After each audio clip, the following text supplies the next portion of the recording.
Y vamos a ir comenzando. Les doy la bienvenida a todos. Muchísimas gracias por estar, por participar.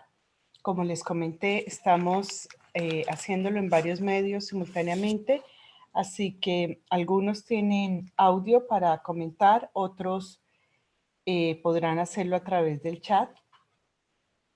De manera que vamos a dar inicio. La idea es presentar un poco el tema, los puntos de análisis. Recuérdense que, como siempre, yo no pretendo darles una fórmula mágica, ojalá lo hubiera, ni pretendo darles respuestas ni decirles cómo educar a sus hijos, pero sí que es importante mirar algunos elementos que nos sirven como educadores para plantearnos preguntas y para poder organizar nuestro quehacer, lo que queremos realmente hacer y lograr en este proceso educativo.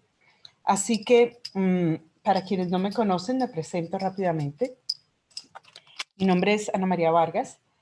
Me formé como psicóloga y hace más de 30 años trabajo en el área con niños, con adolescentes, tanto en el desarrollo humano, en la parte educativa, que fue uno de mis intereses en estudiar psicología, pero también la búsqueda de respuestas y de encontrar, por una parte, cómo y por qué llegaban los chicos a una consulta a los 7, 10, 15 años, que era con los que yo trabajaba, y, y la dificultad de avanzar, ¿no? De reparar un poco aquello que no estaba bien en este momento en ellos. Muchos aspectos emocionales, muchos aspectos psicológicos que estaban allí en desequilibrio. Y la pregunta siempre era, a ver, si algo falta, si algo sobra, si algo ha creado este desequilibrio, ¿por qué no podemos ir al origen y tratar de evitarlo en vez de esperar a que lleguen a la consulta? ¿Cómo poder evitar esto? Y de ahí surge mi interés por la educación. Trabajé e investigué en muchísimas áreas. Trabajé como educadora en colegios, en escuelas, con talleres, en programas privados y públicos de muchos tipos, comunitarios y después de haber entrado también en la búsqueda personal y como psicóloga de otras formas de terapia, otras formas de comprensión del ser humano especialmente, entré en las terapias alternativas y este camino me fue dando una nueva comprensión donde el ser humano es un todo completo y un todo que se puede mirar como una totalidad y se puede apoyar y trabajar como una totalidad en la terapia. Pero volví a mi pregunta otra vez, ¿y cómo hacer con la parte de evitar llegar allí, especialmente con los niños? Y siempre era lo educativo. Total que seguí siempre investigando sobre las muchas alternativas que hay en la educación, muchas propuestas, realmente hay muchas y bellísimas, pero no siempre los resultados son diferentes. Muchas propuestas son lindas en el papel, lo que proponen, pero uno ve los resultados y sigue pasando lo mismo. Es decir, al final los chicos tienen los mismos problemas, las mismas dificultades y no estamos avanzando en gran cosa.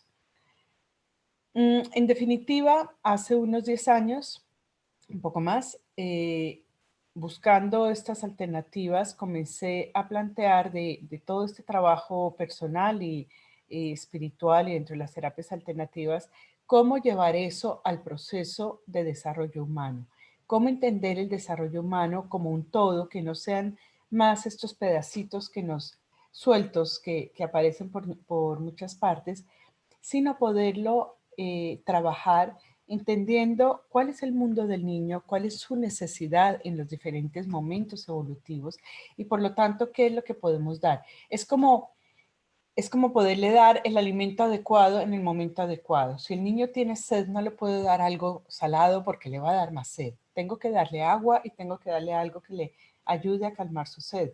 Entonces no tiene sentido que porque yo creo que el sándwich con tal cosa salada es mejor, se lo dé cuando lo que me está pidiendo es agua. Y con la educación nos pasa mucho esto.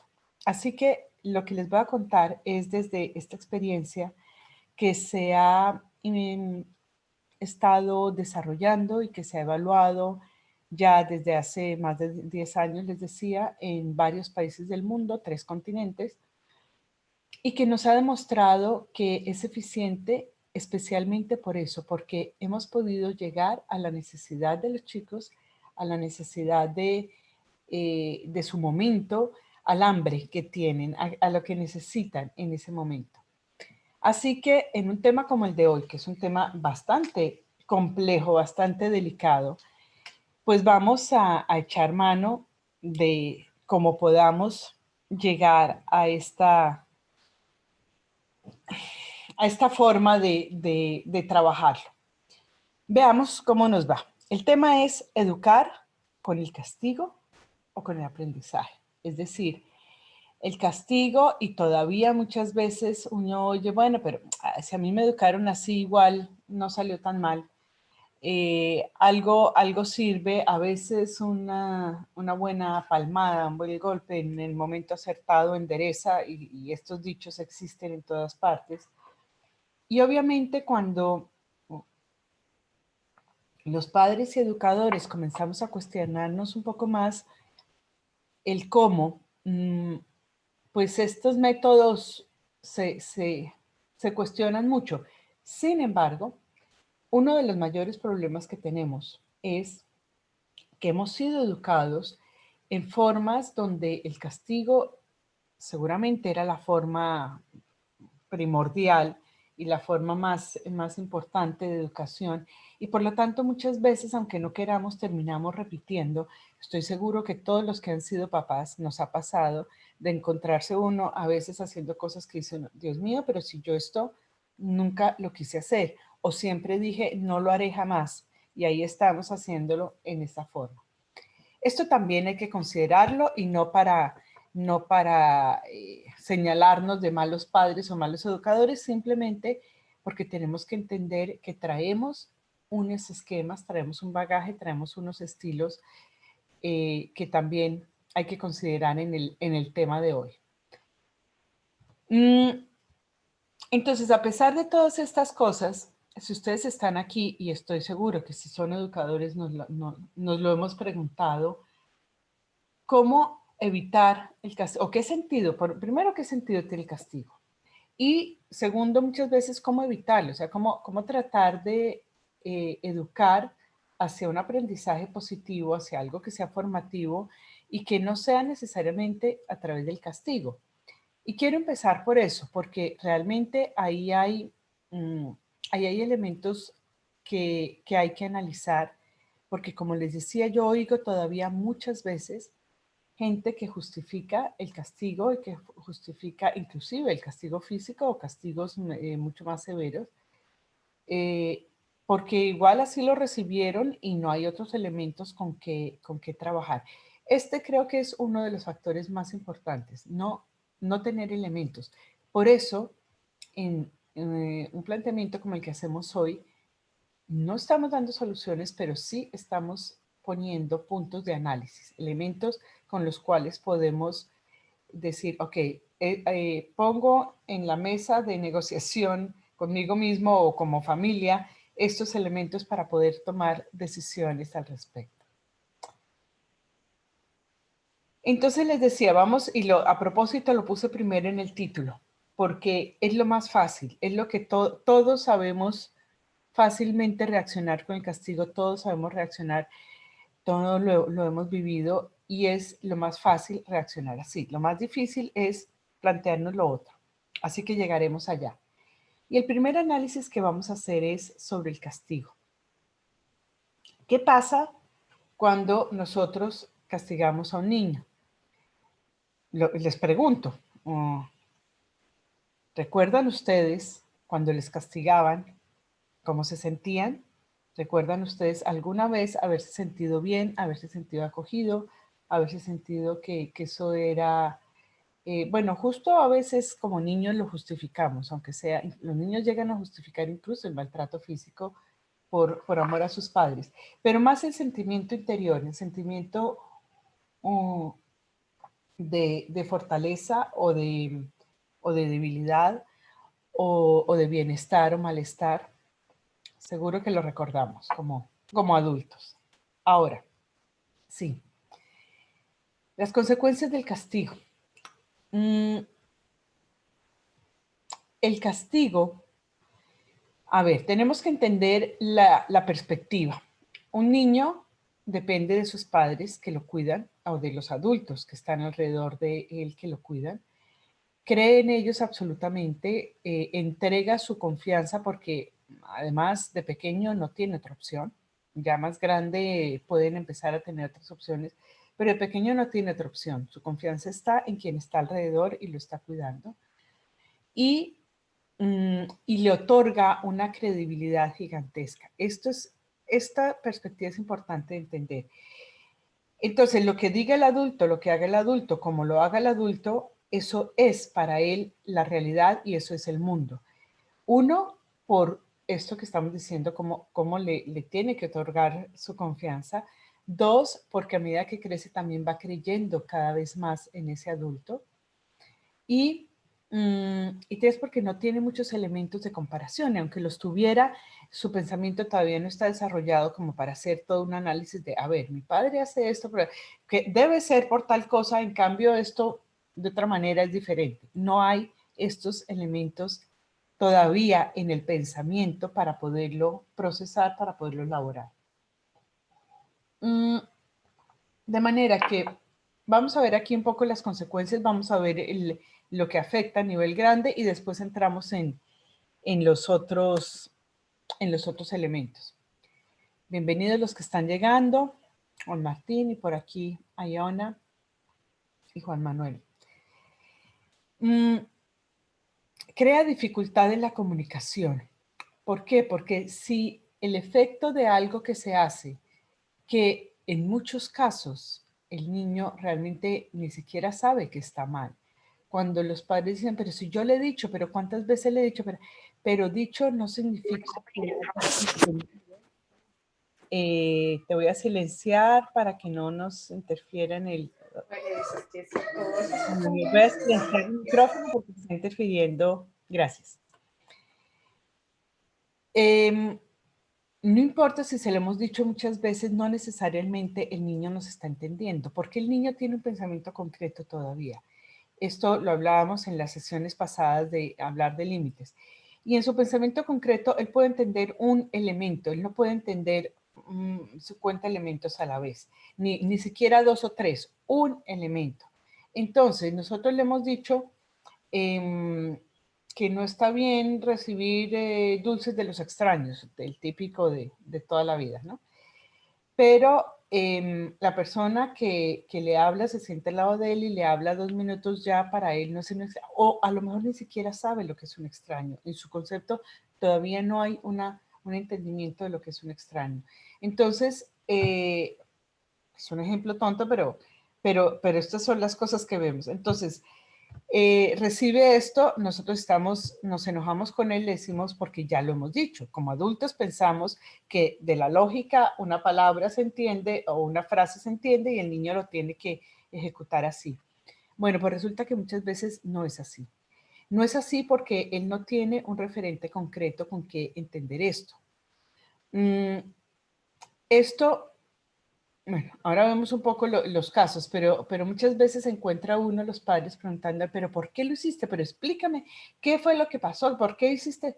El niño no tiene ni idea por qué. Generalmente actúa por impulso, actúa porque hay algo que su deseo lo lleva allí y no es que esté pensando voy a hacer esta maldad o lo voy a hacer. Que a ver, que no quiere decir que a veces no haya un poco de malicia en ciertas cosas que hace, pero no necesariamente la hay. Muchas veces no hay, porque no hay ese pensamiento de la consecuencia tampoco y de todos estos elementos de la causa-efecto. ¿Hay un ensayo-error? Sí, que es diferente. Entonces, cuando pongámonos otra vez en la situación del niño y decíamos la dificultad de la comunicación, si pasa algo frente a lo cual un adulto reacciona con furia, con rabia, con un castigo, que generalmente no se entiende, no se sabe qué pasó, de dónde viene, qué fue lo que pasó, ¿qué ¿qué puede estar esto causando en el niño? ¿No? Y allí vamos. Generalmente termina llevando al conformismo y a la dependencia, porque entonces los chicos cuando son castigados, y vamos a hablar de diferentes tipos de castigo, tranquilos, que no es que sea, esto no es una conferencia anticastigo, ni mucho menos, estamos analizando las cosas. Cuando cuando son castigados, generalmente ni siquiera el castigo tiene una relación con lo que sucedió. No hay una consecuencia lógica, no hay un efecto lógico, entonces el niño rompió algo y te vas a tu cuarto y no ves televisión. ¿Qué tiene que ver romper eso con ver televisión? O sea, algo tenemos que hacer como adultos y son las herramientas que tenemos a la mano, pero muchas veces no hay ni siquiera esta conexión entre lo uno y lo otro, ¿no? Entonces, ¿qué pasa? Esto viene del adulto, viene con imposición, viene la mayoría de las veces con algo de furia, de rabia, o, de molestia, o de hacerle sentir que es tonto, que es incapaz, que no sabe hacer las cosas. A veces además se dice, por lo cual esto empieza a generar una actitud de, bueno, yo soy pequeño, seré tonto, seré incapaz, y el otro es el que sabe y el que me tiene que decir cómo, cuándo, dónde. A eso se refiere este conformismo, esta tendencia a la dependencia, que también puede llegar a sumisión o victimismo. Porque si esa autoridad es fuerte y la autoridad se necesita, ojo, yo insisto mucho, no estamos en contra de ninguna cosa, estamos tratando de analizar en la balanza y entender los procesos, ¿no? Que si la autoridad es muy fuerte y siempre hay una autoridad que, pues, al final, y esto también depende un poco del carácter del niño, él o ella puede ir desarrollando una actitud sumisa, una actitud de, bueno, pues es lo que digan los otros, como digan los otros. El que no desarrolla esto porque tiene un carácter diferente, si tiene un carácter más fogoso, ¿no? Un colérico, un sanguíneo, no se va a quedar conforme con esto ni se va a quedar tranquilito, va a reaccionar con ira. Pero entonces la ira puede ser que la pueda expresar o puede ser que no, porque según qué padres les podrá decir o se podrá poner furioso y gritar, pero se pone furioso y grita, los padres lo van a castigar más fuerte, entonces termina reprimiéndole eso y el niño termina reprimiendo su ira, que después le hace mal y lo llega a enfermar porque no puede expresarla. Entonces, si no puede expresarla, le saldrá como agresividad o le saldrá como reacción en algún momento, en el momento en que le pueda salir. O le puede salir también una ira guardada, una furia guardada que no se puede expresar porque no hay cómo, son adultos, son grandes, son los que creo. Puede también expresarse como pasividad total. El niño que no hace. Hace poco oía la frase de alguien que me decía, no, eso va a perder el año, es que no quiere hacer nada, se lo va. Y había detrás de eso esa rebeldía del niño de que como no puede decir, como no puede llevar la contraria, como no puede expresar, pues la única forma de hacerse sentir, entre comillas, es pasivamente no hacer nada. No hacer nada y dejar que las cosas vayan ahí, porque de alguna manera él sabe, y esto con conocimiento de causa, que eso sí les va a doler a los papás, o sea, que ahí lo van a escuchar, que ahí lo van a ver. Muchas veces es eso lo que pasa. Entonces, estamos diciendo que puede causar muchas de estas cosas y seguro que a todos nos recordamos haber sentido todas estas diferentes reacciones. Esto va a depender un poco del carácter del niño, pero va a depender también del carácter de los padres y de cómo la situación se gestione. No quiere decir que porque una vez hay un castigo, esto va a traumatizar y a generar toda una ira que lo va a hacer mal toda la vida. No, pero generalmente hay unas tendencias que se establecen y estas tendencias desafortunadamente tendemos a repetirlas una y otra vez y entonces comienzan a hacer mella en la personalidad y en la forma de interactuar del niño. Lo otro que definitivamente tiende a generar es ansiedad, porque no se sabe a veces, como les digo, no se sabe ni siquiera por qué, ni cuándo va a venir, o hizo algo y dijo, uy, esto estará mal, y entonces me van a castigar y me van a... Y esto lleva también a la inseguridad. O sea, estos son como las cosas más genéricas que se encuentran como efecto del castigo. Incluso, voy a avanzar dos imágenes aquí, ya vuelvo a esta. Incluso,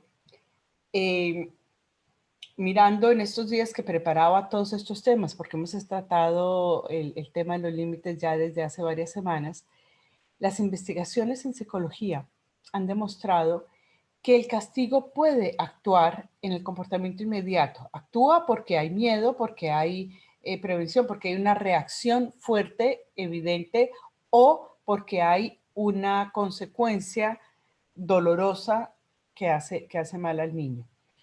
Pero definitivamente también se ha demostrado que no modifica la conducta a largo plazo. Es decir, es una cosa inmediata, es una cosa de policía, de estar pendiente, de estar sí, no haga, esto sí. Y por lo tanto, ahí nos tenemos que preguntar, bueno, si no modifica la conducta a largo plazo, pues ¿qué sentido tiene? Porque además, si estamos preguntándonos por esto, es porque nos estamos preguntando por esta educación de este niño, ¿no? ¿Cómo lo queremos educar? ¿Y qué es lo que queremos educar? ¿Queremos educar una persona insegura, dependiente, con todas estas heridas allí? ¿O queremos educar una persona autónoma, con autoestima, con seguridad en sí misma, con confianza, con capacidad de fortalecer lo suyo? Entonces, si ese es el objetivo, obviamente el castigo se nos queda sin piso en gran medida. Ahora, efectos reales y a largo plazo del castigo. A largo plazo me refiero a que están afectando ese yo, esa personalidad que se está formando, ese carácter, su forma de reaccionar y de relacionarse con el mundo. Por lo tanto, es o no es formativo, porque es formativo lo que forma a esa persona, ¿no? En su ser completo, en su sentir, en su pensar, en su voluntad, en su capacidad de ser y de hacer. Y puede ser formativo, pero no necesariamente positivo. Entonces, los efectos a largo plazo del castigo se ven principalmente en dos aspectos claves: la autoestima y la autonomía. Y esto ahí ya, cuando uno lo ve así, dice, bueno, no tiene efecto a largo plazo en el comportamiento, pero además afecta la autoestima y la autonomía, pues mejor nos lo replanteamos y miramos a ver cómo movemos la cosa. ¿Por qué la autoestima? Porque afecta el autoconcepto. Normalmente la sensación de cualquier niño, y estamos hablando ya hasta grandecitos, inclusive adolescentes, frente al castigo es un gran golpe a su autoconcepto. Soy tonto, soy incapaz, no puedo hacerlo, o puede ser también no me ven, no les importa, no lo hago bien. Todos estos autojuicios que se hace el niño van completamente debilitando esa autoestima en vez de reforzándola. Genera inseguridad, creer que no es bueno. Esto es muy, muy común en los niños, y los niños, inclusive, por ejemplo, los niños maltratados hablo de maltrato físico o abuso psicológico fuerte. Los niños maltratados le dicen a uno, no, es que mi papá o mi mamá es bueno, es que yo soy malo, es que ellos se culpan a sí mismos, porque la admiración y el amor, y a veces el temor también que le tienen a ese adulto, es tanto que ellos terminan culpando. Entonces él se juzga como malo. Y esto es, yo diría, el 99.9 de los casos también, si son castigos leves. La sensación del niño es, hay algo malo conmigo. Y con esto se va perdiendo también el respeto a sí mismo. de manera que la autoestima se ve lastimada en varios niveles. El otro elemento es no desarrolla la autonomía.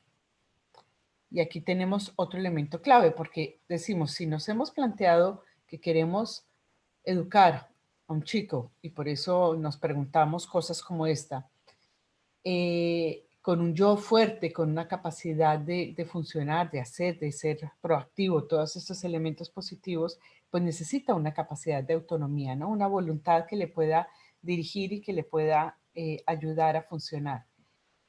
¿Por qué no desarrolla la autonomía? Porque va a depender del temor al castigo.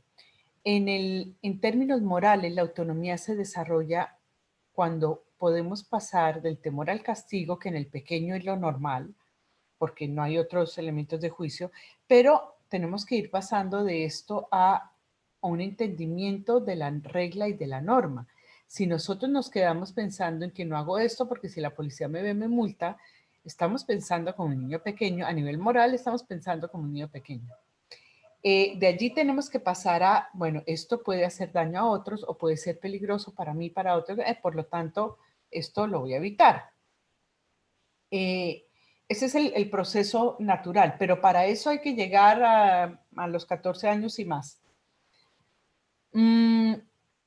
Entonces, el otro aspecto de la autonomía es que no va asumiendo los hábitos, las normas y los valores. Como son impuestos desde afuera, lo que genera es una rebeldía, como decíamos antes, o una pasividad. Esto depende del carácter del niño.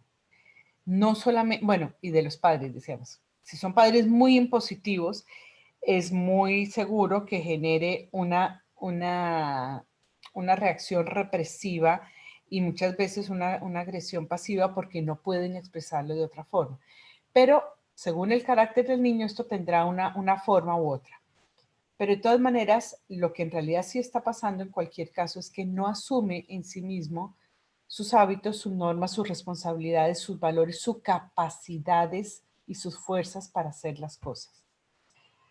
Así que, visto de esta manera, pues sí vale preguntarnos por el castigo y preguntarnos fuertemente, porque a pesar de que la gente lo mira y se lo pregunta, y sé que lo hacen, porque trabajo con padres educadores en muchos países, en muchas formas, y siempre están preguntando eso. Yo misma me lo he preguntado siempre también. Hay cosas como esta. El castigo no invita a reflexionar o razonar sobre el porqué de las cosas que se hacen. Sí, esa frase es muy bonita y tiene sentido si estamos hablando de un chico adolescente o pasada la adolescencia. Pero no tiene ningún sentido si estamos hablando de un niño pequeño. Porque hace un momentito hablábamos, y esto es una cosa que tenemos que entender, hace un momentito hablábamos de el pensamiento concreto del niño, ¿no? Cuando hay un pensamiento concreto, y les voy a contar un par de casos que los mencionábamos también cuando hablábamos de los límites, porque son muy, muy dicientes. Cuando hay un pensamiento concreto, no hay el razonamiento como lo tenemos los adultos. No hay no hay necesariamente un análisis, una capacidad de análisis de la causa, de la consecuencia. Efectos concretos que se ven, sí, por supuesto que se pueden hacer. Vamos a entender esto. Primero, antes de los ejemplos, el por qué. Alguna vez estaba formando educadores en esta metodología y decían, mire, les decía yo, la pregunta del por qué es muy inútil, porque un por qué lleva a racionalizar. Si yo les pregunto a ustedes, aún hoy en día adultos, ¿por qué se ponen furiosos? ¿Por qué reaccionan con ira en determinadas cosas? Uno, primero, ya la invitación es a tener que justificar y tener que racionalizar esto. Un por qué no me va a llevar a la verdadera causa, sino, no, porque yo soy así, o porque siempre me ha pasado, o porque lo que sea. Es una justificación, es una racionalización. Ahora, el niño que además no puede racionalizar este por qué lo deja todavía más frikis. Pero La historia simpática que les quería contar con esto es que en esta ocasión alguien me dijo, con razón, los abogados siempre dicen que si quieren saber una respuesta verdadera, nunca pregunten por qué. Porque el por qué les va a llevar a una respuesta ya pensada, organizada, racionalizada. Pero si quieren llegar a la razón real, no pregunten por qué. El por qué no es una buena pregunta para los niños. Ellos la hacen, claro, pero porque es un mecanismo fácil y que les parece divertido porque encuentran una respuesta del adulto, independiente de que les interese o no la respuesta. Entonces, ya empezando por ahí, porque estas son las cosas que se venden por todas partes. En todas partes se habla de esto, ¿no? Hay que enseñarle al niño el porqué y el porqué de las cosas y la pregunta que los padres le hacen al niño es ¿por qué? ¿Por qué hiciste eso? ¿Por qué tal cosa? ¿Por qué te comportas así? ¿Por qué estás perdiendo el año? ¿Pero qué lo vas a ver? Si a uno de adulto le toca analizarlo, es bien complejo de analizar. Imagínense si el niño lo va a saber. Entonces, ¿qué alternativas hay? ¿Cómo llegaste a esto? ¿Cómo te sientes? ¿Qué ha pasado? Bueno, ya hablaremos de esto. Los ejemplos que les quería dar. En las investigaciones que hicieron un par de psicólogos, Piaget y Kohlberg, muy conocidos, y con unos fundamentos increíbles para la psicología, ellos, además de trabajar el desarrollo del pensamiento, de la cognición, de la capacidad de conocer el ser humano y establecer unos estadios de desarrollo muy claramente definidos, en los que, por ejemplo, aquí va el primer ejemplo, niños pequeños. Este ejemplo me gusta mucho porque es un ejemplo muy claro, pero me olvido de tener los elementos para mostrarlo. Yo tengo un vaso alto, muy delgado y muy alto, y tengo otro vaso muy ancho y muy bajo. La cantidad de agua que tengo en el alto, la misma cantidad la vierto en el ancho bajo. Y le pregunto a los niños en edad de pensamiento concreto, esto es seguramente antes de los 7 años, seguro, ¿cuál tiene más? La respuesta del niño que está todavía en pensamiento puramente concreto, es decir, que coge solamente un elemento de análisis, será que tiene más o puede contener más el más alto.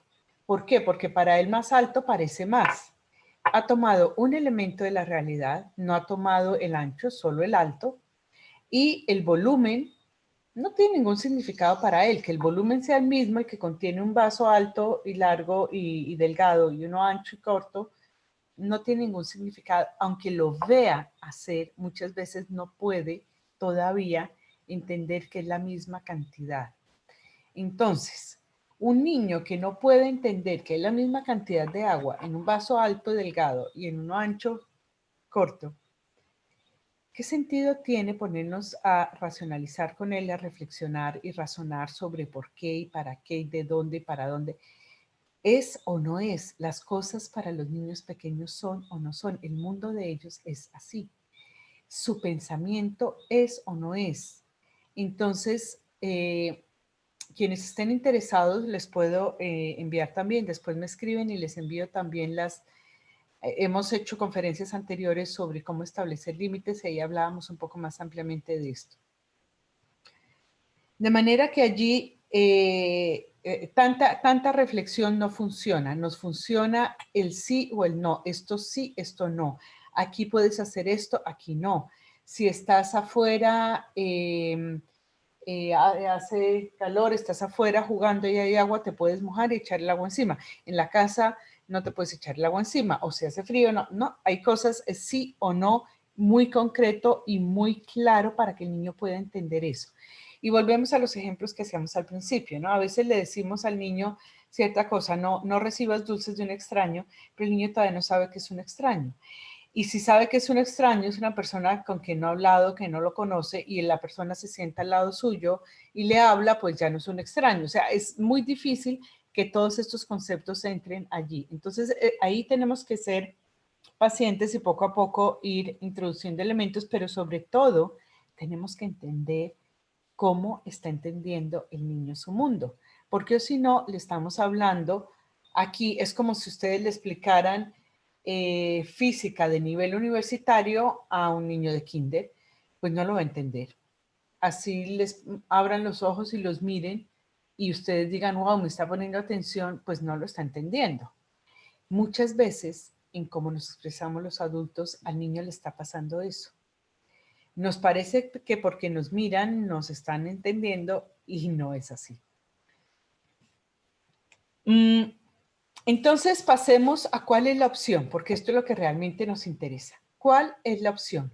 Si el castigo no es eficaz porque no modifica la conducta a largo plazo, si el castigo puede afectar negativamente, debilitar la autoestima y puede ir en contra del desarrollo de la autonomía, pues ¿qué nos planteamos?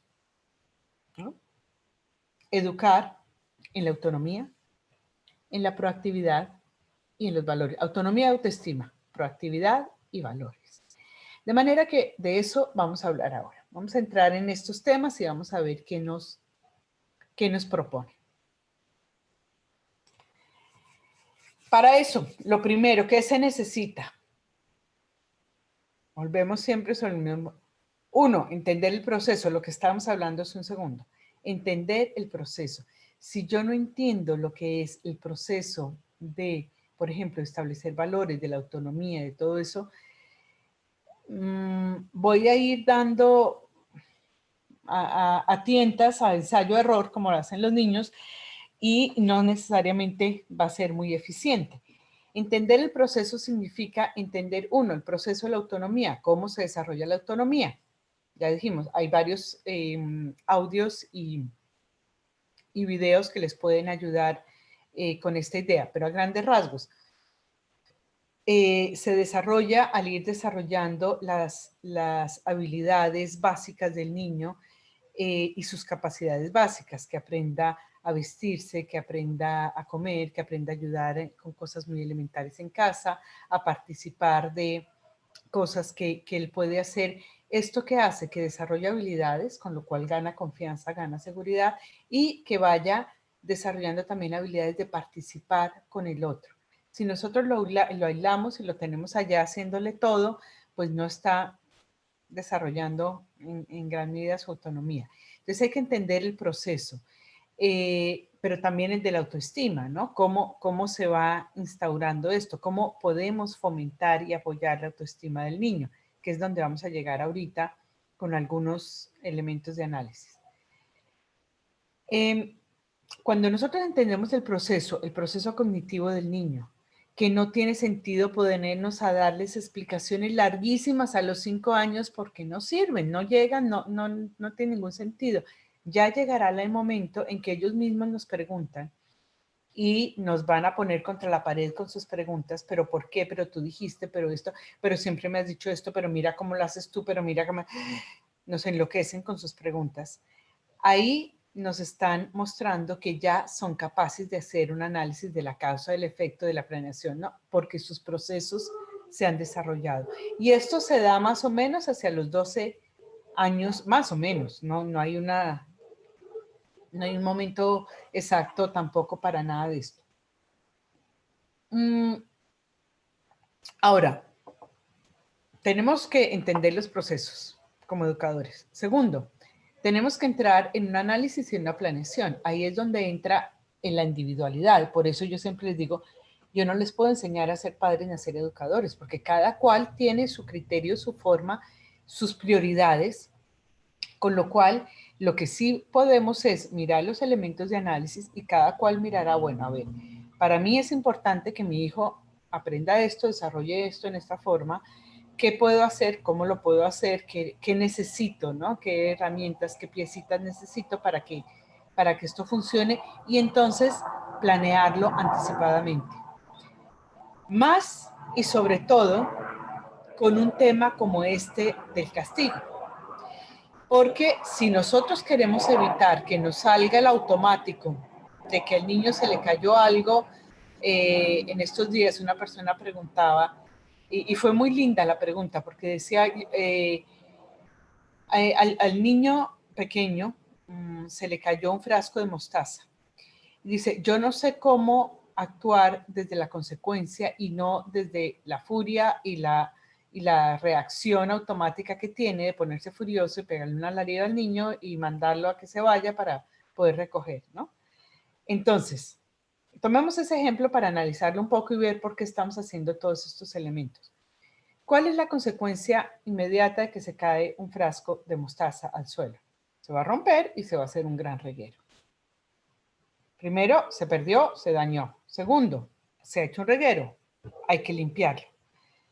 Normalmente, ¿qué hacemos? Mandar al chico a que se vaya rápido, desaparezca de la vista y empezamos a limpiarlo, con lo cual ya el reparar el daño, el ser partícipe, que bueno, algo pasó, ahora vas a actuar, vas a ser proactivo, vas a actuar para reparar. El alarido, la angustia, bueno, no sabemos qué pasó. A ver, preguntémosle, ¿pero qué pasó? Podía tener las manos húmedas o yo qué sé, tratar de abrirlo y se le soltó. O sea, puede haber sido algo completamente, o puede haber sido que estaba furioso y que por la furia lo tiró al suelo. Entonces son análisis completamente distintos de hacer con él y son procedimientos distintos de mirar, bueno, si tú haces esto con la furia vas a dañar cosas, dañas a otros y la reparación y los procesos consecutivos van a ser diferentes. Entonces, para que no se nos salte el automático, ahí es donde sirve la planeación. Dice, bueno, ¿qué tipo de castigos o de consecuencias, llamémoslo consecuencias para quitarnos esa otra palabrota de encima, qué tipo de consecuencias voy a mirar y voy a establecer en la educación de mis hijos? Cuando hay un daño, cuando hay esto, cuando frente a sus actitudes, frente a sus comportamientos, eso es lo que necesitamos planear, porque les aseguro que ninguno lo va a lograr solamente con decir, ya, la próxima vez voy a reaccionar perfectamente, voy a estar tranquilo, voy a estar armónico, voy a hablar con él, le voy a hablar. No, no nos funciona, no nos funciona, a ninguno nos ha funcionado nunca la primera vez. Y el que sí, pues que levante la mano y nos diga cómo, porque tenemos que aprender cómo. Entonces sí es importante analizarlo y es importante planearlo. Y analizarlo pasa por analizar a mi hijo, analizar su carácter, cómo reacciona, por qué reacciona así, porque siempre se irrita, por ejemplo, cuando se le dice algo, o porque se pone triste y se aísla. Estas reacciones del niño nos está diciendo algo ya de su tendencia y de cómo recibe esto que está pasando. Entonces, en vez de, si el niño se aísla y se vuelve más introvertido y más tímido con eso, pues yo no quiero reforzar que él sea más tímido y más introvertido, sino todo lo contrario, de manera que tengo que buscar unas estrategias diferentes para este chico que reacciona diferente al otro que en cambio se pone furioso, se envalentona y empieza a gritar. Las estrategias pueden ser completamente diferentes para un niño y para otro. Y esto, por supuesto, que nos complica las cosas como adultos, pero entra dentro de el respeto por el chico, dentro de la consideración de lo que necesita.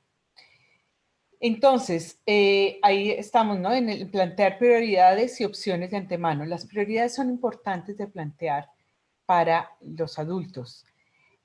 Para saber nosotros dentro de qué nos movemos, qué es más importante, que, no sé, que estudie o que haga deporte, o las dos cosas son importantes, entonces vamos a darle espacio a los dos. Y si le va mal en una cosa, no lo vamos a castigar. Si le va mal estudiando, esto es un típico, lo vamos a castigar con que no haga el deporte que le gusta, pero es que el deporte le sirve para un montón de cosas más. Entonces, ¿por qué le vamos a quitar algo que es bueno y positivo que no va a arreglar tampoco el estudio? Miremos el problema desde dónde es y cuál es la situación aquí. Y realmente nos obliga como adultos a autoeducarnos o a veces reeducarnos. Autoeducarnos porque tenemos que buscar alternativas, tenemos que mirar. Yo realmente planteo que como padres no tenemos la obligación de ser perfectos. Esto quitémonoslo de encima, no tenemos las respuestas, nunca las tendremos y apenas ganamos una, al otro día nos cambia porque el chico crece, cambia y nos pide otra diferente. Pero sí tenemos la obligación de tratar de ser cada vez mejores personas y mejores padres. No perfectos, pero tendencia a ser mejor desde la conciencia, desde el entendimiento, no desde la terquedad de que yo soy así, así se queda y como yo digo, así será. Desde la conciencia, desde el aprendizaje, desde el entendimiento. Porque el proceso de ser padre no es, no es el grado que nos ganamos el día que nació nuestro hijo. Es continuo para toda la vida el aprendizaje. Así que continuar aprendiendo y a veces reeducándonos, decíamos, porque con este tema es cuando más se ve, es muy fácil que salgan estos automáticos. Es muy fácil que yo reaccione desde mi propio dolor, desde mi propia ira, desde los mecanismos que aprendí de pequeño. Tuve padres supremamente autoritarios, entonces reacciono así automáticamente. Después uno se da cuenta y dice, ups, esto fue excesivo. Y vale mirarlo. O sea, si no lo miramos, ¿cómo nos educamos y cómo crecemos? Si no miramos esa posibilidad. Y a veces, y esta es todavía más dolorosa, cuando uno se da cuenta, me estoy pasando, pero no lo freno. O le hice daño a mi hijo. Esto sí que duele, ¿no? Cuando uno se da cuenta, y lo digo porque nos pasa a todos nos ha pasado en algún momento. Le hice daño y cómo es de horrible sentir, le he hecho daño con esta reacción. Ahí es donde nos tenemos que reeducar.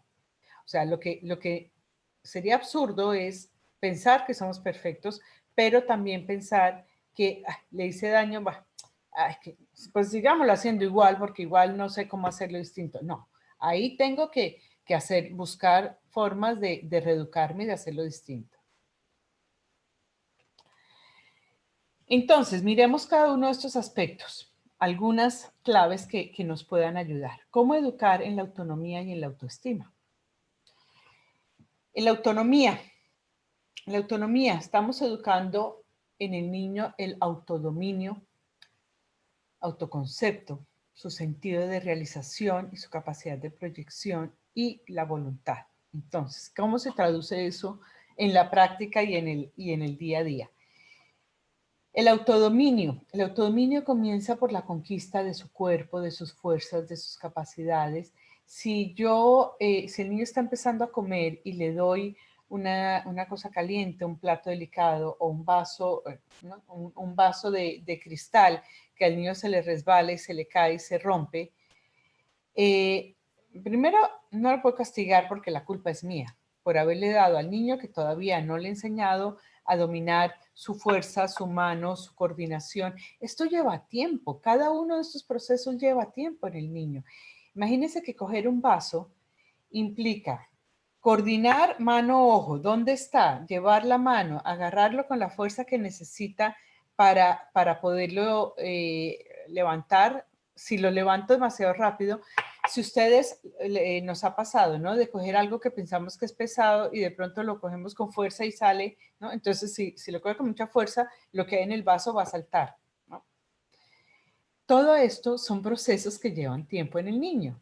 Entonces, el autodominio es permitirle que el niño vaya aprendiendo esto, darle pequeños elementos, darle los elementos adecuados para que el vaso, ahora si el vaso tiene una base muy delgada, ponerlo, colocarlo bien y que no se le dé, va a ser un problema. Entonces hay los vasitos anchos apropiados para los niños, de manera que poco a poco van conquistándolo.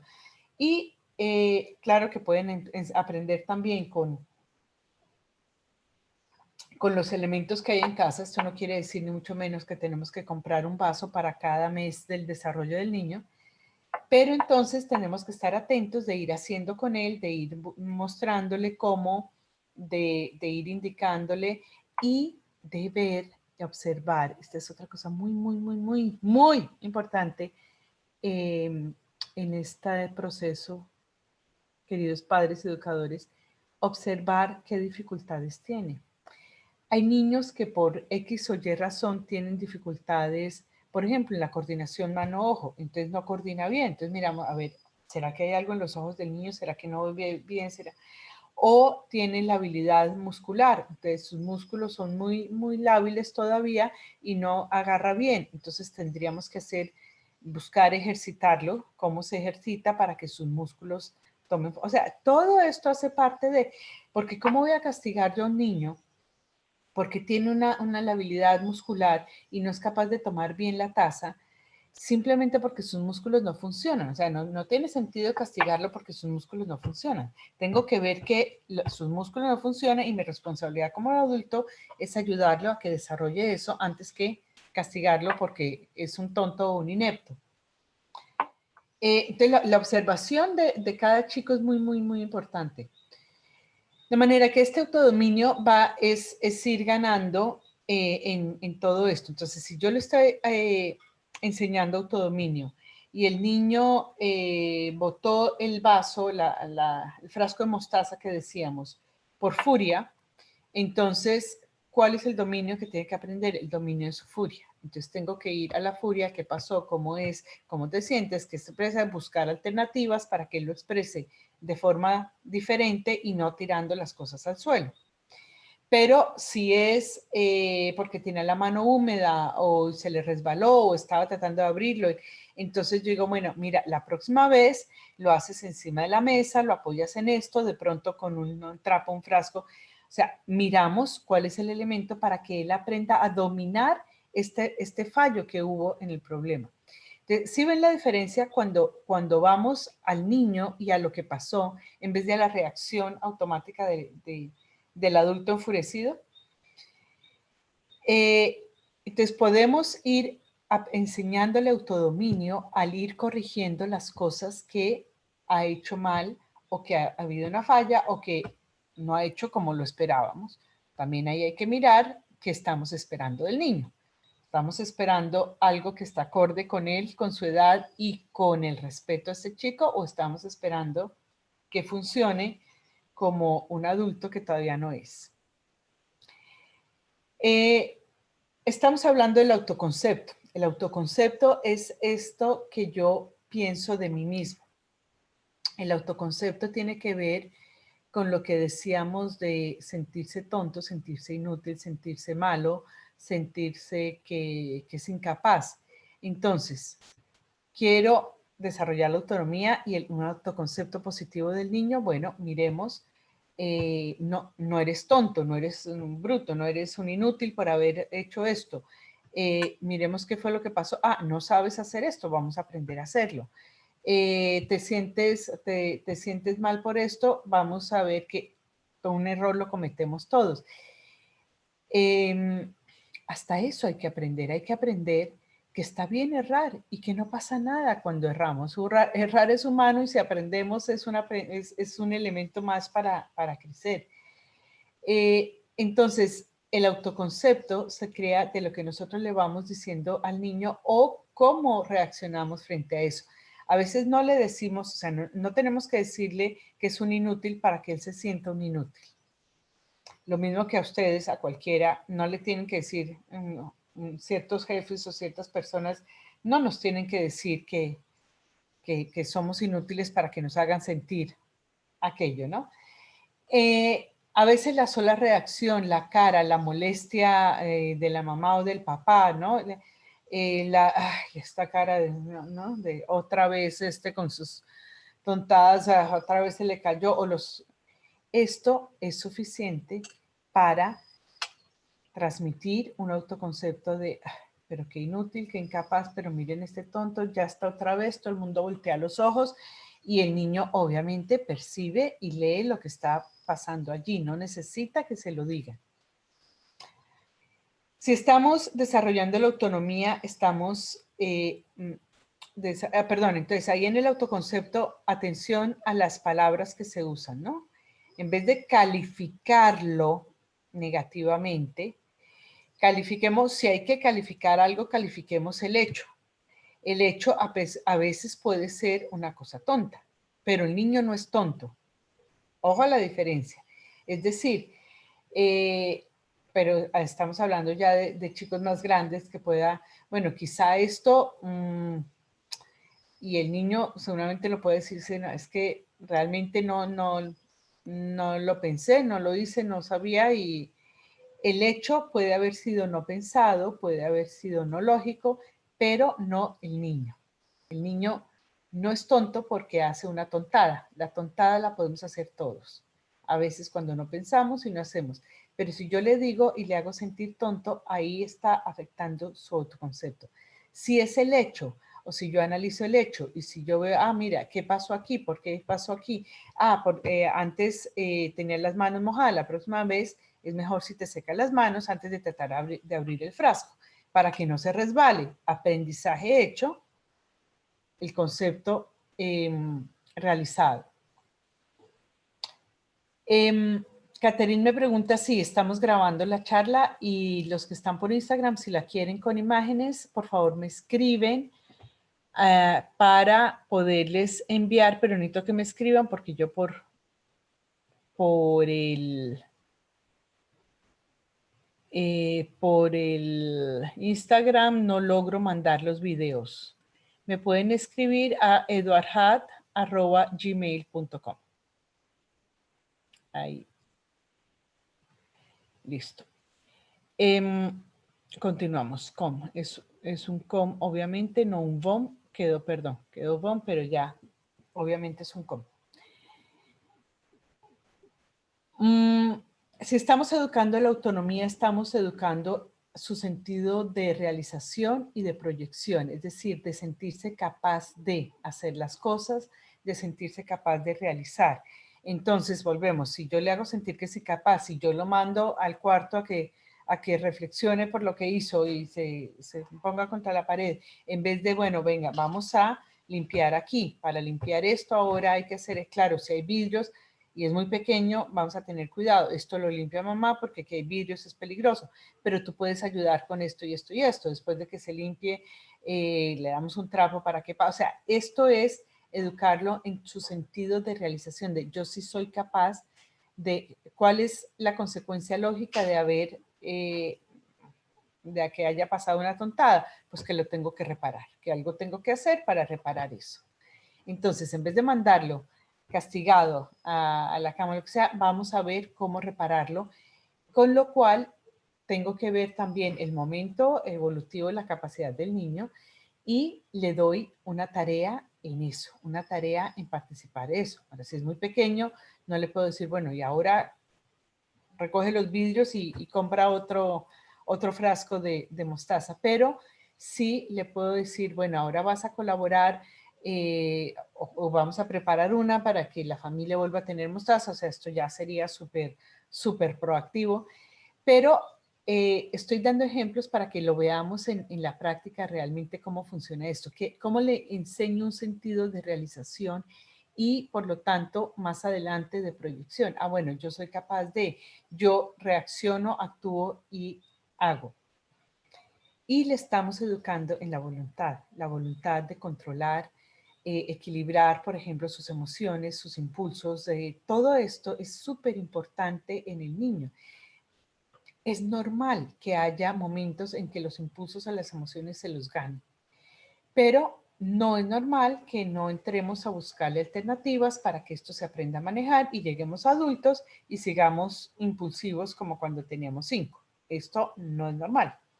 Entonces, estamos educándole su voluntad, tenemos que educar ese autocontrol, esa capacidad de gestionar su emoción, su impulso y más adelante sus intenciones, su pensamiento, su capacidad de proyectar y de planear. La autoestima. Estamos educando autoestima, entonces tenemos que educar confianza y seguridad. Clave. No hay autoestima sin confianza y seguridad. El niño necesita un adulto en quien confiar, un adulto que le dé seguridad, un adulto que le dé elementos para poderse sostener y para saber dónde pisa, ¿no? ¿Cuál es su piso? ¿Cuál es su base? Por ejemplo, una de las cosas que puede causar mucha inseguridad en un niño es este tipo de castigos y de cosas de a veces sí y a veces no. Entonces depende quién esté. o cómo esté, o el ánimo de los padres, a veces sí, o a veces no, y los chicos no tienen ni idea al fin qué va a pasar. Un no a veces es un, bah, no importa, dejemos lo que haga, pero otras veces el no, el padre o la madre estaba de mal genio, estaba de afán, de angustia, y el no era un no absoluto, pero el chico no lo puede distinguir, porque no sabe que es que ese no era diferente a los otros. Allí entra mucho como estos límites, estas reglas, esta claridad en lo que sí, lo que no, y cuál es el límite puede ayudar a ganar autoestima, seguridad, confianza, porque entonces sabe en qué se mueve, sabe cuál es el espacio y cuáles son las reglas del juego allí. Es eso, es simplemente, y muchas veces se puede plantear, sobre todo con los niños los muy pequeños, primera infancia, primer septenio, el sí, el no, no le damos mil explicaciones de las cosas. Esto sí, esto no, en estas formas sí, en esta forma no, en estos espacios no, muy claro. Pero poco a poco puede ir entrando más negociación. La autoestima implica cuidado de sí mismo. Entonces, el castigo no lleva al cuidado de sí mismo. Al contrario, muchas veces los niños terminan autolastimándose. Y una forma de autolastimarse es reprimir la rabia, por ejemplo, hasta hacerse daño y enfermarse por una emoción que no pueden expresar. El cuidado de sí mismo es estar alerta, atento a lo que está pasando, saber qué movió allí, saber cómo aprender a gestionarlo. Y obviamente también entra creer que él crea y confíe en sus capacidades y en sus habilidades. Si el ejemplo del frasco resultó muy útil. Si lo mandamos a la habitación, además de que se siente un inútil porque se le cayó el frasco o lo tiró, no sabemos qué pasó realmente. Esto era un caso real que me preguntaron. Tampoco siente que sea útil en reparar eso y en poder hacer algo. O sea, además socialmente y relacionalmente también es un inútil porque no sabe, no participa, no está haciendo nada y entonces lo estamos aislando con esto. Cuando él hace algo para reparar, por poco que pueda hacer, porque a veces es muy pequeño, cuando está haciendo algo por reparar, está viendo que es capaz de hacerlo y que es capaz de mejorar algo y que es capaz de, y obviamente la consecuencia de lo que hizo va a ser mucho más clara que si se va para la habitación a reflexionar algo que no tiene ni idea qué es lo que tiene que reflexionar. Proactividad. Proactividad es una capacidad supremamente importante, tiene que ver un poco con la autonomía y esta voluntad de la cual hablábamos, pero se refiere especialmente a esta capacidad que desarrollan ciertas personas de saber actuar frente a las circunstancias, según las circunstancias saber actuar.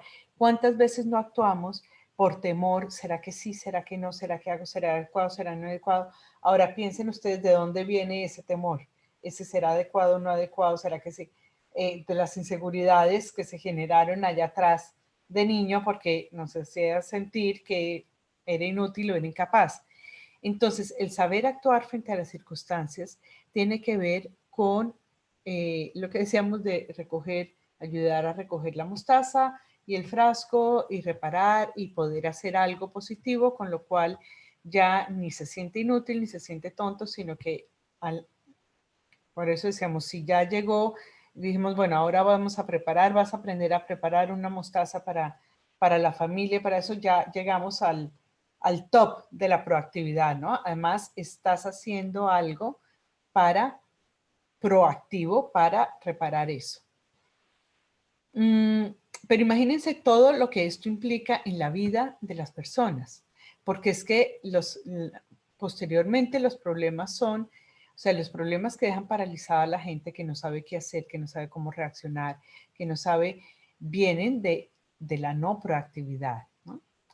Proactividad es la capacidad de solucionar o superar problemas. Cuando hay un problema, cuando hay una situación, no quedarse paralizado, poder moverse, poder actuar, inclusive encontrar diferentes vías para solucionarlo. Entonces, si si la vía solamente es una, si siempre es que ni siquiera se le va a ocurrir, llega un momento en que al niño se le cierra la creatividad para poder idear otras formas de solucionar. Si yo le pregunto al niño frente a una cosa que ha sucedido, que pienso que merecería un castigo o una reparación, bueno, ¿cómo crees que podemos solucionar esto? Eso es una muy buena pregunta, incluso con niños pequeños, pero no nos esperemos algo racional, algo muy concreto. Pero es una muy buena pregunta. ¿Cómo crees que podemos solucionar esto? ¿Qué crees que podemos hacer? Podemos. ¿Por qué? Porque más pequeño que sea el niño, más responsabilidad hay del adulto en esto. O sea, a veces el problema de que había otro caso hace poco, le comentábamos de una niña que estaba ayudando, 2 añitos, ayudando a su mamá con la loza en la cocina y secando un plato se le rompe, se le cae y se le rompe. Pero es que son 2 años. Entonces dice uno, a ver, ahí es la responsabilidad del adulto de estar dándole una tarea adecuada y de estar supervisando lo que está haciendo. Si yo le voy a dar una tarea tan delicada, o le pongo algo debajo o la pongo en un sitio donde no se le vaya a caer. Entonces, ¿cómo solucionamos? Porque muchas de estas cosas no es problema del niño solo, es problema del adulto que tiene la responsabilidad de cuidarle de él. Bueno, ahora vuelvo a la pregunta.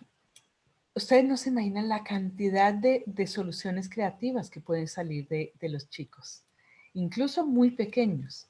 Y es muy lindo ver que se le pueden ocurrir cosas. Muchas veces cuando no se le ocurren es porque ya está bloqueado por miedo, por temor o por inseguridad. Entonces, ojo, porque ahí hay que empezar a darle más confianza y a darle más soporte para que él confíe. Pero normalmente tienen unas ocurrencias fantásticas y algunas serán posibles y otras no. Pero eso es educar la proactividad. Eso es educar la capacidad de solucionar problemas y de buscar vías diferentes. Por lo tanto, de ejecutar, resolver cosas concretas, reales. No es, bueno, no, pues voy a pedir disculpas y ya todo solucionado. Pedir disculpas puede ser una alternativa, según también la intención. Si yo hice esto para fastidiar a la mamá o al hermano o a quien sea, cierto que tiene que pedir disculpas porque lo está haciendo para fastidiar, pero reparar no termina allí, ¿no? Hay que resolver, hay que volverlo práctico y volverlo real. Entonces, cada situación que ameritaría un castigo según otro juicio puede ser una ocasión para educar autonomía, autoestima, proactividad. Imagínense ustedes. Y vamos con un elemento más. Y luego ya les dejo abierto para preguntas o lo que sea. Valores básicos.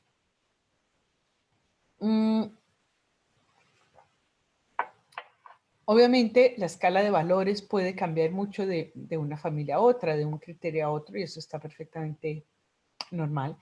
Pero hay ciertos valores, ciertas, podemos llamarlo virtudes, valores que son bastante universales y que, como estamos pensando en la educación, a nivel de educar a este niño, esta personalidad, este yo fuerte, coherente, equilibrado, todo esto, le van a dar elementos de fortaleza. Entonces, cosas como la gentileza o la bondad, en muchas tradiciones esto se considera digamos, la virtud por excelencia, la virtud más importante, ¿no? El no herir, el no herir. De hecho, hay tradiciones muy grandes religiones y tradiciones que todo lo fundamentan en no herir. No hacer daño al otro o a sí mismo es gentileza y es bondad. Entonces, cosas que buscaban hacer daño, que buscaban hacer. Uno, el castigo no puede buscar hacer daño al niño porque esto está completamente en contra. Si yo le quiero enseñar a ser gentil, bondadoso, a no herir, no lo puedo estar hiriendo. Dos, si la acción cometida ha herido a alguien o a sí mismo o al niño, porque a veces se hieren a sí mismos, vamos a buscar también repararlo porque el herir, la intención de herir, es algo que hay que buscar equilibrar y entonces estamos educando. Entonces ahí hay que entrar a buscar soluciones, a dar vías, a cómo reparar eso y cómo equilibrar ese aspecto. El respeto, otro valor fundamental, básico, el respeto por sí mismo, por el otro, por las cosas, por unas normas, por unas... todo esto son elementos de respeto. Ahora, ojo, que lo más complicado aquí, adultos, es que muchas veces, aunque estemos tratando de no castigar y de hacer tomar una actitud muy comprensiva y de aprendizaje con el niño, eh, a veces nos faltan, nos saltamos valores, como por ejemplo la honestidad. Lo veo mucho ahora, últimamente estoy en varios grupos pues que la gente pregunta y comenta, ¿no? Dice, no, yo le dije eso al niño por salir del caso, y eso es una mentira. Por salir del problema, entonces le decimos una mentira. A ver, estamos educando al niño en la honestidad, entonces es válido que yo use la mentira para salir del paso porque no se me ocurrió otra, y después le voy a pedir honestidad. Ahí tenemos que, este es un elemento que nos cuestiona mucho, mucho, mucho como adultos, porque educar en los valores es mucho de autoeducación, de revisarnos, de evaluarnos a nosotros mismos, porque estas son de las cosas que los niños aprenden por imitación, todo, pero esto sin lugar a dudas. Entonces, valores como la generosidad, ser cuidadoso con el otro, yo he oído personas que no, pero si no estaba tan dañado, ¿por qué lo vamos a reparar, no? Un juguete, una cosa que se dañó. Bueno, pues por generosidad, porque lo vas a dejar mejor de como lo encontraste, porque le vas a dar, ahí estoy enseñando generosidad. Entonces, ¿cómo estoy reparando algo? ¿Cómo estoy tomando las consecuencias de esa? Está educando los valores en ese niño. Ahora, hay valores como la constancia, que tiene que ver con la voluntad, la moderación. Es muy común con el castigo, al final, como es tan complicado y implica tantos pasos y tantas revisiones y tantas cosas. Imagínense que lo del frasco de mostaza es un niño de 2 años, mientras reparamos, mientras limpiamos, mientras recogemos los vidrios, es un montón de tiempo, es un montón de trabajo. Y entonces al final dice, ay, bueno, ya, dejémoslo así, ¿no? ¿Mm? Constancia, no se ha solucionado todavía el problema, todavía hay cosas por hacer, todavía hay cosas por resolver. Ahí están esos valores que estamos inculcando. Claro, ustedes estarán diciendo, bueno, nos dice que no tenemos que ser perfectos, pero según esto tenemos que ser másters en perfección, doctorado de esa. No, tenemos que mirarlo, tenemos que analizarlo, tenemos que preverlo y pensarlo para poder tratar de ser coherentes en el momento en que se nos presenta la situación. Porque si no lo hacemos así, pues seguimos actuando por pura reacción casi instintiva. De manera que, bueno, esto era un poco lo que yo les quería compartir. Abrimos a preguntas, a comentarios, a si hay algo que quieran,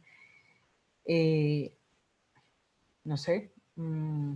Yo sé que esto es muy, muy complejo. No es cuando hacen preguntas en los grupos, generalmente los papás o las mamás esperan una respuesta mágica de dile al niño tal cosa o haz esto y ya se solucionó. No, desafortunadamente no es así, porque aunque a una persona le haya funcionado, no necesariamente a otra le funciona, porque el contexto puede ser distinto, porque el niño es diferente, porque el papá o la mamá es diferente, y porque si funciona una vez no significa que funcione dos. Por eso, digamos, es un reto continuo, es un aprendizaje continuo.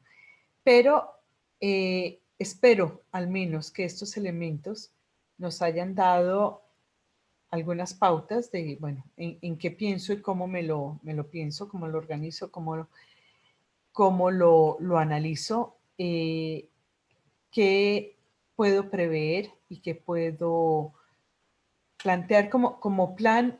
Es más que pensar en el castigo, porque yo no voy a estar pensando en cómo lo voy a castigar cuando haga tal cosa. Lo que sí tengo que pensar es cómo quiero educar a mi hijo, hacia dónde los estoy educando, qué cosas estoy educando. Entonces, Sí, puedo pensarme algunas alternativas de, bueno, cuando haya algo que corregir, ¿cómo corrijo, por ejemplo, una cosa emocional? ¿Cómo corrijo una acción que ha dañado a alguien? ¿Cómo corrijo? Tratar de tener un poquito pensado el asunto para facilitarnos las cosas como adultos. De manera que no sigamos repitiendo automáticamente y sin conciencia lo que seguramente muchas generaciones llevan repitiendo. Preguntas. Estaré atenta a los chats o si quieren conectar audio, los que están con audio.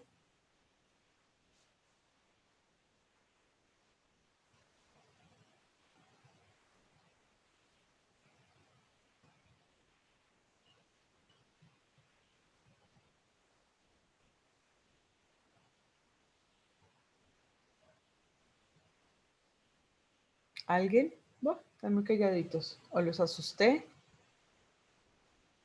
o estarán pensando que es demasiado y ni siquiera me lo pienso.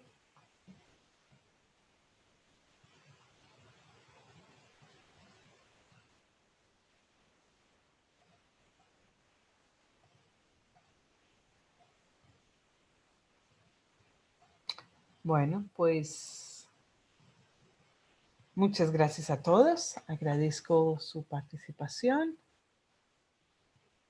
y vamos a terminar aquí agradeciendo. Cualquier cosa pueden seguirnos en los canales que ven allí. eduardhat.com, página web, o el email también es eduardhat@gmail.com. Muchas gracias a todos y hasta la próxima.